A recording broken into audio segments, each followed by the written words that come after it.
Welcome back to ENL's 15 on the 15. Our topic today is intended to help you bring the home language portraits of your students to life.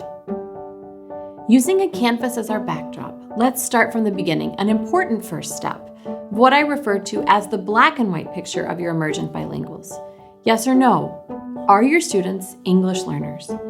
By federal definition, an English learner is a child whose primary or home language is other than English. Again, an important first step, a home language survey, is a simple tool that can frame your knowledge gathering around the language backgrounds of your students. Largely, are they English learners? Yes or no? Again, in my mind, this broad stroke designation creates a stagnant, one-dimensional view of your students and should leave us as educators wanting to ask more rich, more layered, and more nuanced questions. So let's open our art kit and unpack 3 questions that can move the home language environment from the background to the foreground for our students. These 3 categories of questions may be added to your standard home language survey, or they may be an altogether different inquiry. Number 1, painting the language landscape. I highly recommend that you ask families to tell you more about the language spoken in the home. By adding to the very simple question of, is a language other than English spoken at home, you can establish a more realistic picture of home language use. For example, you might ask who lives in the home and what languages do they speak. Does one guardian speak Vietnamese, or do both guardians? It can also be helpful to know if the family is multi-generational and what language use looks like if an abuela speaks primarily Spanish.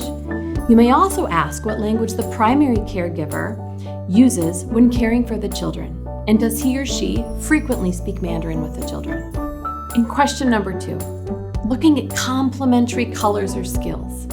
In a student's home language, what is their proficiency in the 4 domains of language? It is important to know if your students are bilingual. Are they able to speak and understand 2 languages? Or if they are biliterate, are they able to read and write in 2 languages? It is often the case that our students are bilingual and they are developing biliteracy skills. And we should also encourage our families to certainly keep growing in this way. Question number 3, what is the medium of choice? Language can be used in many forms and in many shapes, and so I recommend that you learn more about the settings in which a student's first language is being used. You might ask what language students use with the nuclear family, maybe with their extended family, friends, in the community, at church, when reading, when watching TV, or when engaging in social media. By painting a rich language landscape, by learning more about the complementary skills of bilingualism and biliteracy, and by knowing language use preferences, you can move beyond the black and white, the yes or no, and bring your students' language portraits to life to be on full display and ultimately honored. Thank you so much for all that you do.